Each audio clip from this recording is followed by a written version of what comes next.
it's now pretty clear and established in America that Mr. Adani has broken both American law and Indian law. He's been indicted in the United States, and I'm wondering why Mr. Adani is still running around a free man in this country. Chief ministers have been arrested. Jharkhand chief minister was arrested. Many people have been arrested.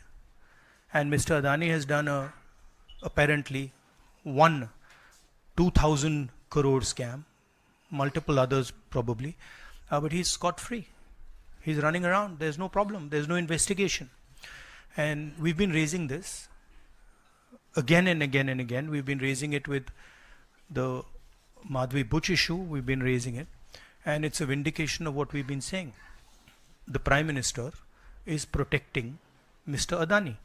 And the Prime Minister is involved in corruption with Mr. Adani. This has been clearly indicated. Narendra Modi ji ने एक नारा दिया, एक हैं तो safe हैं. India में अदानी जी और मोदी एक हैं तो सेफ हैं.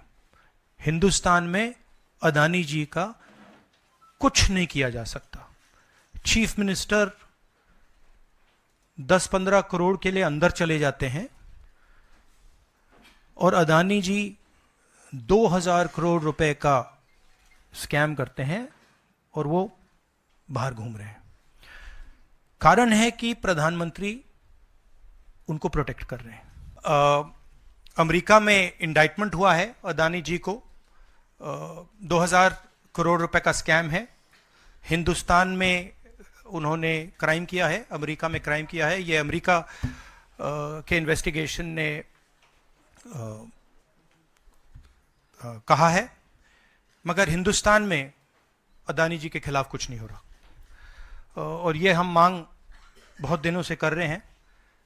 अदानी जी का अरेस्ट होना चाहिए, आज अरेस्ट होना चाहिए. माधवी बुच जो हैं, जो उनकी प्रोटेक्टर हैं, जिन्होंने कोई इन्वेस्टिगेशन नहीं किया, उनको हटाया जाना चाहिए. उन पर इन्वेस्टिगेशन होना चाहिए. मैं जनता को कहना चाहता हूं, आप नोट कीजिए, स्कैम किया है 2000 करोड़ रुपए का, मगर मैं आपको गारंटी देके कह रहा हूं, यह व्यक्ति ना अरेस्ट होगा, ना इस पे इन्वेस्टिगेशन होगा, क्योंकि प्रधानमंत्री इसके साथ जुड़े हुए हैं. अब सवाल यह है कि अदानी जी जेल के बाहर क्यों हैं? अगर कोई भी क्राइम करता है तो नरेंद्र मोदी का कहना है वो उसको अंदर कर देते हैं. और ये जो व्यक्ति हैं, जिनको अमेरिकन एजेंसी ने कहा है कि इन्होंने क्राइम किया है, और अमेरिकन एजेंसी ने कहा है कि इन्होंने हिंदुस्तान में क्राइम किया है, ब्राइब्स दी हैं, पावर को महंगा बेचा है, ये सब वहां बोला जा रहा है. और प्रधानमंत्री यहां कुछ नहीं कर रहे हैं. और मैं आपको बताता हूं, कुछ नहीं कर सकते. अगर वो करना भी चाहें, वो नहीं कर सकते हैं, क्योंकि वो अदानी जी के कंट्रोल में है. ये मेरा मेन मैसेज देश को ये है. नहीं, देखिए, हम इस मुद्दे को उठा रहे हैं. मेरी जिम्मेदारी है एज एलओपी इस मुद्दे को उठाना. प्रधानमंत्री जी 100% इस व्यक्ति की प्रोटेक्शन कर रहे हैं. और इस व्यक्ति ने हिंदुस्तान के एसेट्स लिए हैं, भ्रष्टाचार करके एसेट्स लिए हैं. ये व्यक्ति बीजेपी को पूरा समर्थन करते हैं, पूरा सपोर्ट देते हैं. ये एस्टैब्लिश चीजें हैं. हम दोहराते जाएंगे. जेपीसी की मांग हमारी है, बट हम चाहते हैं कि अदानी जी को एकदम अरेस्ट किया जाए. और हम जानते हैं और हम देश को दिखाना चाहते हैं कि अदानी जी की अरेस्ट नहीं होगी. और इसलिए नहीं होगी क्योंकि हिंदुस्तान के प्रधानमंत्री अदानी जी के पीछे खड़े हुए हैं और उनके प्रोटेक्टर हैं. आप लोग हिंदुस्तान के युवा, आप लोगों को रोजगार नहीं मिलता, महंगाई बढ़ती जाती है, छोटा सा कोई क्राइम करता है, जेल चला जाता है, मगर अदानी कुछ भी कर ले, हिंदुस्तान के प्रधानमंत्री और एक नेटवर्क, जिस नेटवर्क को हम एक्सपोज करके देश को दिखाएंगे, ये एक व्यक्ति नहीं है, ये अलग अलग पोजीशंस में लोग बैठे हुए हैं और एक एक करके हम आपको दिखाएंगे ये कौन लोग हैं। माधवी बुच का हमने आपको क्लियरली दिखाया है और आगे भी हम आपको रिवील करेंगे ये लोग कौन हैं जिन्होंने हिंदुस्तान को हाईजैक किया है। मैं नहीं कह रहा हूं, यूनाइटेड स्टेट्स में इन्वेस्टिगेशन हुआ है, एफबीआई ने इन्वेस्टिगेशन किया है, एफबीआई कह रही है। मैं पहले से रिपीट करता जा रहा हूं कि अदानी जी हिंदुस्तान में रोज भ्रष्टाचार कर रहे हैं, मगर ये अमेरिका की फेडरल ब्यूरो ऑफ इन्वेस्टिगेशन ने कहा है। तो क्या सर अब मैंने बॉयकॉट करेगा विपक्ष? मैंने कल 2-3 दिन पहले एक प्रेस कॉन्फ्रेंस में बिल्कुल साफ कहा है, जहां भी करप्शन है वहां पे इन्वेस्टिगेशन होनी चाहिए, मगर इन्वेस्टिगेशन अदानी जी से शुरू होगी और जब तक अदानी जी अरेस्ट नहीं होंगे तब तक क्रेडिबल बात नहीं बनेगी। तो शुरुआत वहां से है, अदानी जी को अरेस्ट कीजिए, उनका इंटेरोगेशन कीजिए और फिर जो भी इसमें इन्वॉल्व है पकड़िए। और एंड में मैं आपको बता रहा हूं नरेंद्र मोदी जी का नाम निकलेगा, क्योंकि बीजेपी की पूरी फंडिंग, पूरा फंडिंग स्ट्रक्चर इस व्यक्ति के हाथ में है। इसीलिए प्रधानमंत्री चाहे भी कुछ नहीं कर सकते हैं। एक प्रकार से अदानी जी ने हिंदुस्तान को हाईजैक कर लिया है, हिंदुस्तान अदानी जी के ग्रिप में है, इसलिए उनके हिंदुस्तान के एयरपोर्ट्स, पोर्ट्स, डिफेंस इंडस्ट्री, ये पार्टनरशिप है। एक तरफ नरेंद्र मोदी जी और एक तरफ अदानी जी। और मैं आपको यहां कह रहा हूं कि नरेंद्र मोदी जी अदानी को अरेस्ट नहीं कर सकते हैं, कैपेबिलिटी नहीं है हिंदुस्तान के प्रधानमंत्री की कि वो अदानी जी को अरेस्ट करें, क्योंकि जिस दिन उन्होंने अदानी जी को अरेस्ट किया उस दिन वो भी जाएंगे। हाँ Sanjeev, it is not that nothing has happened, the prime minister's credibility has been destroyed, right? We are working, we know that there is going to be no government institution that is going to help put Mr. Adani where he belongs. We know that because the entire government is controlled by the Prime Minister. But what we are doing, and we have done very successfully, is prove to every single Indian youngster that Mr. Adani and Mr. Modi are the same thing, that Mr. Modi is corrupt, that Mr. Adani is his bagman. This is proved. Right? And now what we are going to do, as I've already mentioned, slowly, we are going to find different people in this network and expose them to you. We have already exposed to you one lady called Madhavi Buch. We've also shown you how she is connected to Mr. Adani. And we're going to show you vast number of other people who are involved in this thing. By the end of it, India will know who are the people, every single one of them, who have hijacked this country. So we are working for the opposition. We are working, we are doing our job. Our job is to make the people of India aware what is going on, right? That's what we are doing. And I must say that the team that is working is doing a phenomenal job. We are working in the Congress party, other opposition parties are working. There are many people who are, activists who are working, and I guarantee you that this structure is going to collapse. It's not going to survive. And it's a testament to the work being done that the United States has done what it's doing. This is not, don't think that nothing is happening. This is flawed. We have completely obliterated Mr. Narendra Modi's image. आपने कहा कि हम बहुत दिनों से ये अदानी जी का मुद्दा उठा रहे हैं और आपने कहा कि कुछ हो नहीं रहा है, और मैं इसको हिंदी में दोहराना चाहता हूं, ये गलत है। बहुत कुछ हो रहा है। जो नरेंद्र मोदी जी की जो क्रेडिबिलिटी थी उसको हमने चूर चूर कर दिया है। पूरा देश जानता है कि नरेंद्र मोदी और अदानी जी एक हैं। पूरा देश जानता है कि इंडिया में अदानी जी सेफ हैं और उसका कारण नरेंद्र मोदी है। और आप ये मत सोचिए कि हम इस बात को छोड़ देंगे।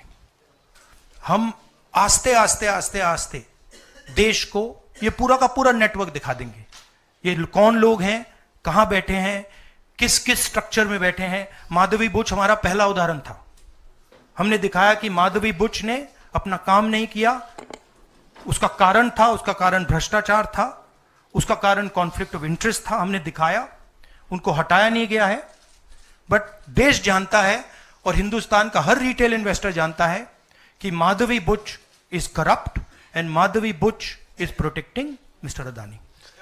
राहुल जी, ये इन्वेस्टिगेशन पुरानी इन्वेस्टिगेशन है और ये सिर्फ एक एस्पेक्ट है अदानी जी का। अदानी जी सिर्फ पावर प्रोजेक्ट्स में नहीं है, अदानी जी ने मोदी जी की मदद से बांग्लादेश में काम किया है, वहां इन्वेस्टिगेशन शुरू हुआ है, श्रीलंका में वहां पे इन्वेस्टिगेशन की बात हो रही है, डिफेंस, हाँ, केन्या में। तो ये पैटर्न है जहां प्रधानमंत्री कहीं जाते हैं, हिंदुस्तान की सरकार की क्रेडिबिलिटी को लाइन पे डालते हैं एंड देन अदानी जी को बिजनेस दिलवाते हैं। तो देखिए सच्चाई तो आएगी और हम पीछे छोड़ने वाले हैं नहीं, ठीक है। तो I am confident we will work slowly and end में we will dismantle this structure. Vikrant, ये पॉलिटिकल फाइनेंशियल ब्यूरोक्रेटिक नेटवर्क है, इसमें ब्यूरोक्रेसी के लोग हैं, इसमें पॉलिटिकल लोग हैं, इसमें फाइनेंशियल लोग हैं। एक तरफ ये हिंदुस्तान के पॉलिटिकल सिस्टम को कैप्चर करता है, महाराष्ट्र में किया, मध्य प्रदेश में किया, अरुणाचल में किया, अलग अलग स्टेट्स में किया है, पैसा देके किया, और दूसरी तरफ ये प्रॉफिट का काम करता है। और इन दोनों में लिंक है, पैसा बनता है, पैसा सरकार को बनाने में जाता है, वर्चुअस साइकिल कह दो, देश के लिए नेगेटिव और इनके लिए वर्चुअस साइकिल। तो ये जो मेन स्ट्रक्चर क्या है, स्टॉक प्राइस को आप ऊपर रखिए, स्टॉक प्राइस के बेसिस पे आप लोन लीजिए और फिर लोन से आप प्रोजेक्ट्स बनाइए, सरकार बनाइए और प्रोजेक्ट्स लीजिए और वैल्यूएशन ऊपर जाएगा, ये साइकिल है। मगर जिस प्रकार से आज डॉक्यूमेंट्स सामने रखे गए, सुबह से मीडिया में हमने भी डॉक्यूमेंट्स देखे, the public, in fact because the documents are in the public domain, people of this country have also seen the documents. बिजली को लेकर, बिजली के सेल को लेकर, सेल परचेस को लेकर जो एग्रीमेंट है और स्टेट डिस्ट्रीब्यूशन कंपनीज एसडीसीज के साथ जो एग्रीमेंट है, उसको लेकर यह पूरा मुद्दा है। यूएस और भारत, इन दोनों के बीच इलेक्ट्रिसिटी का लेन देन, दो कंपनियां हैं, एक भारत की कंपनी है, एक यूएस की कंपनी है, और भारत के 4 राज्य हैं। ये 4 राज्य कौन कौन से हैं, जिनका नाम यूएस के कोर्ट में भी आता है और भारतवर्ष में तमाम चैनलों ने उन 4 राज्यों के नाम को उजागर किया है। यह पूरा मामला जुलाई 2021 से फरवरी 2022 के बीच का है। जुलाई 2021 से फरवरी 2022 के बीच का है। और उस समय जो 4 राज्य में SDC, state distribution company, electricity distribution company, वो स्टेट की ही प्रॉपर्टी होती है, स्टेट गवर्नमेंट की। छत्तीसगढ़ की सरकार, छत्तीसगढ़ में किसकी सरकार थी? कांग्रेस पार्टी की, भूपेश बघेल जी की सरकार छत्तीसगढ़ में उस समय मौजूद थी, डॉक्यूमेंट्स में भी मौजूद है। उस समय आंध्र प्रदेश में, जहां सबसे ज्यादा लेन देन के विषय में चर्चा हुई, दीज आर ऑल एलिगेशंस, ये जो तथाकथित लेन देन के विषय में बातचीत हुई है, सर्वाधिक आंध्र प्रदेश में हुई है। किसकी सरकार थी आंध्र प्रदेश में? क्या भारतीय जनता पार्टी की सरकार थी? नहीं। क्या हमारी समर्थित सरकार थी? नहीं। किसकी सरकार थी? वाईएसआरसीपी की सरकार थी। उस समय तमिलनाडु में, क्योंकि तमिलनाडु का नाम भी इसमें आता है, उनके स्टेट डिस्ट्रीब्यूशन कंपनी का नाम आता है। किसकी सरकार थी? डीएमके, आपके सहयोगी स्टालिन जी की सरकार थी, डीएमके की सरकार थी। उस समय उड़ीसा में किसकी सरकार थी? बीजेडी की सरकार थी। तो स्वाभाविक रूप से ये चारों राज्य जिसका जिक्र डॉक्यूमेंटेशन में सामने आया है, यूएस में सामने आया है, उन चारों राज्य में ना तो हमारे मुख्यमंत्री थे और ना ही हमारी समर्थित सरकार थी, कांग्रेस और उनके सहायक दलों की सरकार थी। और आज राहुल जी ने अपने प्रेस कॉन्फ्रेंस में कहा है कि उन्हें कोई आपत्ति नहीं यदि किसी भी पूर्व मुख्यमंत्री से या उनके पूर्व नेता से पूछताछ हो, तो ठीक है, भूपेश बघेल जी से पूछताछ हो, हमें भी कोई आपत्ति नहीं है। ये चारों राज्य के जो मुख्य नेता हैं, जिनके अंडर में इलेक्ट्रिसिटी बोर्ड इत्यादि रहा होगा, इनके मुख्यमंत्री हो, उनसे पूछताछ करें, हमें काहे की आपत्ति होगी। आप केस करिए ना, आप केस करिए, बिल्कुल पूछताछ करिए। और आपने एक बोर्ड दिखाया, बिजली का बिल आपका और मुनाफा उनका। तो तमिलनाडु में बिजली का बिल भारतीय जनता पार्टी की सरकार तो नहीं दे रही थी ना, बिजली का बिल तो डीएमके की सरकार दे रही थी। ठीक उसी प्रकार छत्तीसगढ़ में जुलाई 2021 से फरवरी 2022 के बीच में बिजली का बिल मोदी जी की सरकार तो जनरेट नहीं कर रही थी, बिजली का बिल तो भूपेश बघेल जी ही जनरेट कर रहे थे। तो पैसा मोदी जी के जेब में कैसे चला गया? पैसा तो वहीं के मुख्यमंत्री और वहां के एसडीसी के कंपनी के जेब में जाएगा ना। आपके मुताबिक आपने कहा मुनाफा उनका, तो उनका कौन है? उनका तो ये चारों राज्य में हमारा कोई नहीं है, उनका तो आप ही के हैं।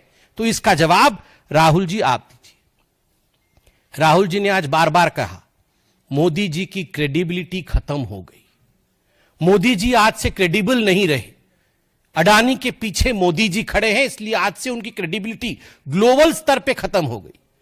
राहुल जी कान खोल के सुन लीजिए, ये मोदी जी की क्रेडिबिलिटी को समाप्त करने की चेष्टा और कोशिश कोई आप पहली बार नहीं कर रहे हैं।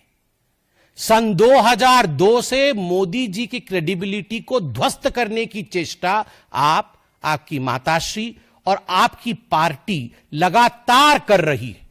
मौत के सौदागर से तुम नीच हो, पाकिस्तान में जाकर मोदी को समाप्त करना है, से चौकीदार चोर है तक, ऐसे 100 गालियां मैं गिनवा सकता हूं जहां आपने कहा कि मोदी की क्रेडिबिलिटी खत्म हो गई है और मोदी के इमेज पर डेंट पड़ गया है।